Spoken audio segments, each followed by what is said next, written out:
قرآن میں فرمایا گیا الذین آمنوا اشد حبا للہ، اشد حبا للہ، اشد کا لفظ آپ جانتے ہیں شدید ترین، جو واقعی صاحب ایمان ہے وہ شدید ترین محبت کرتے ہیں اللہ کے ساتھ۔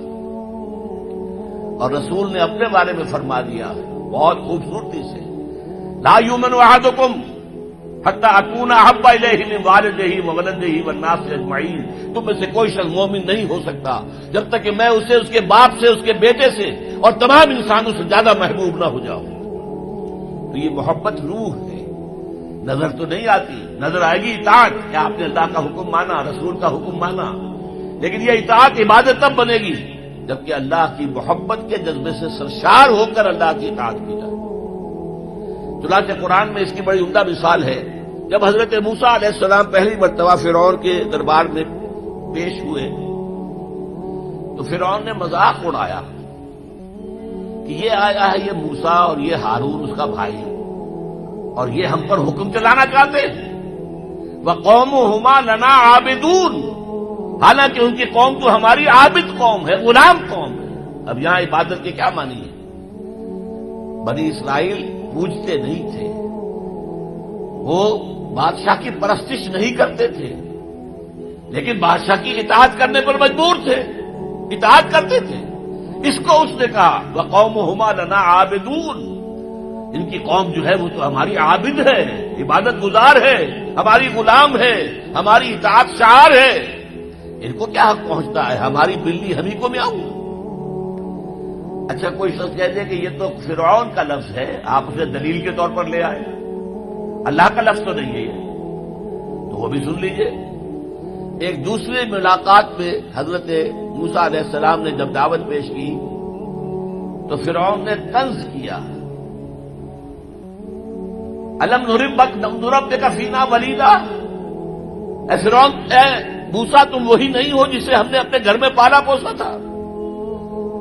اللہ تعالیٰ کے حکم سے حضرت موسیٰ کو تو ایک صندوق میں بند کر کے دریائے نیل میں ڈال دیا تھا ان کی والدہ نے۔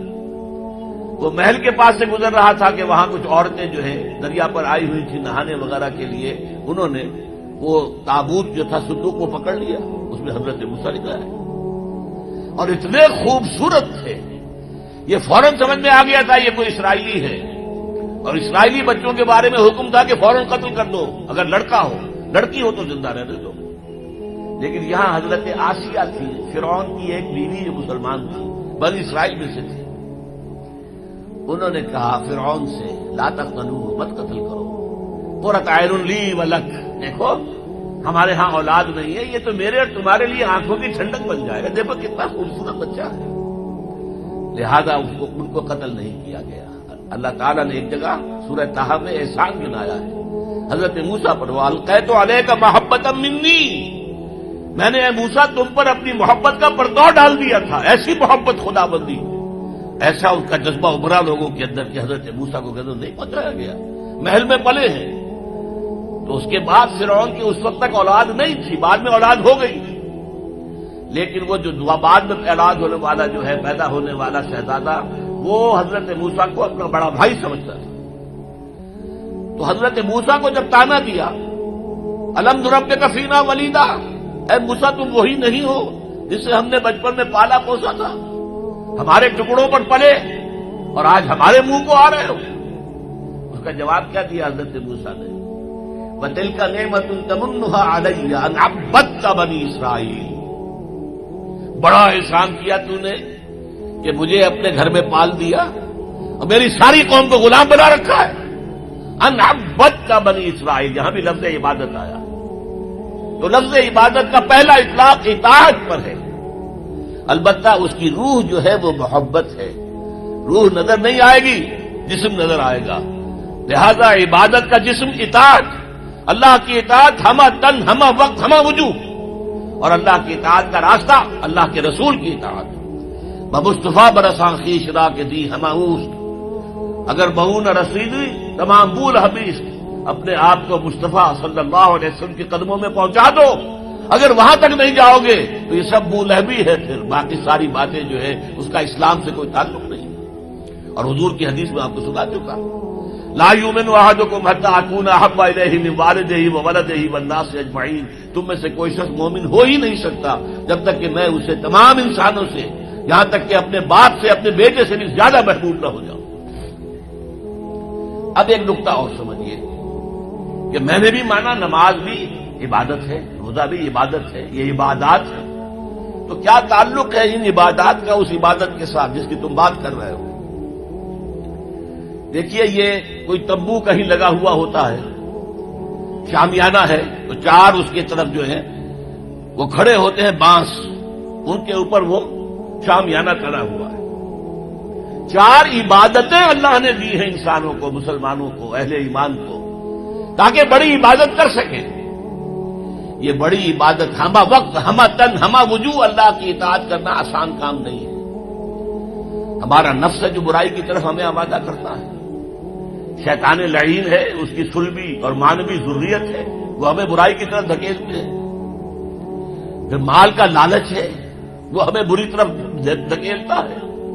ہمارے نفس کے تقاضے ہیں، چٹخارا چاہیے، عیش چاہیے، یہ ساری چیزیں جو ہیں ان کے ساتھ مقابلہ کریں گے تو اللہ کی بندگی کر سکیں گے، اللہ کی اطاعت کر سکیں گے، اللہ کی عبادت کر سکیں گے۔ لہذا چار عبادات دے دی، چار یہ بانس، چار ستون جن پر چھت کھڑی ہوئی ہے عبادت کی، عبادت۔ اور وہ ستون نمبر 1 کیا؟ نماز۔ کس لیے؟ تاکہ بھول نہ جاؤ کہیں۔ 5 دفعہ دن رات میں نکلو اپنے کاروبار سے، صبح نیند بڑی ٹھنڈی ہوتی ہے، بڑی ٹھنڈی ٹھنڈی ٹھنڈی ہوا، ساری رات ہفس رہا ہو تب بھی صبح ضرور کچھ نہ کچھ ہوا چلتی ہے۔ مریض ساری رات تڑپتا رہا ہو لیکن صبح کے وقت آ کر اسے کچھ نہ کچھ سکون آتا ہے۔ تو فجر کی نماز کی اذان ہو گئی ہے، سن لی ہے، لیکن لیٹنے کو جی چاہ رہا ہے۔ اس کے خلاف جد و جہد کریں گے، اپنے نفس کے خلاف، تبھی تو اٹھیں گے نا۔ اٹھو، جاؤ مسجد میں، اللہ سے اپنا عہد جو ہے جو تم نے کیا ہوا ہے بندگی کا عہد، جاؤ تازہ کرو اسے۔ 4 رکعتوں میں 4 دفعہ کہو ایاک نعبد و ایاک نستعین، اے اللہ ہم تیری ہی بندگی کرتے ہیں، تجھ ہی سے مدد مانگتے ہیں۔ پھر تم دھندا کرو گے، کاروبار کرو گے، دفتروں میں جاؤ گے، پھر ظہر کے وقت پھر آ جاؤ مسجد میں، پھر عہد تازہ کرو۔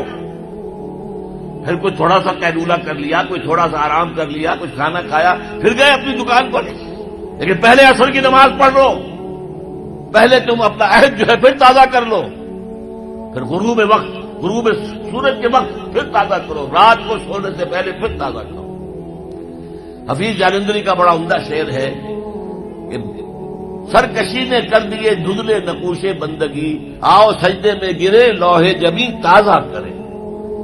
یہ ہماری یہ سلیٹ ہے، لوح تختی ہے، اس پر لکھا ہوا کہ ہم اللہ کے بندے ہیں، لیکن سرکشی جو اندر سے آ رہی ہے نفس کی، اس نے اس لوح کے اوپر جو لکھا ہوا ہے ہم اللہ کے بندے ہیں اسے دھندلا کر دیا ہے۔ آؤ سجدے میں گریں، زمین پر اپنی اس پیشانی کو رگڑیں تاکہ وہ جو نقش ہے بندگی کا وہ تازہ ہو جائے۔ سرکشی نے کر دیے دھندلے نقوش بندگی، آؤ سجدے میں گریں لوح جبیں تازہ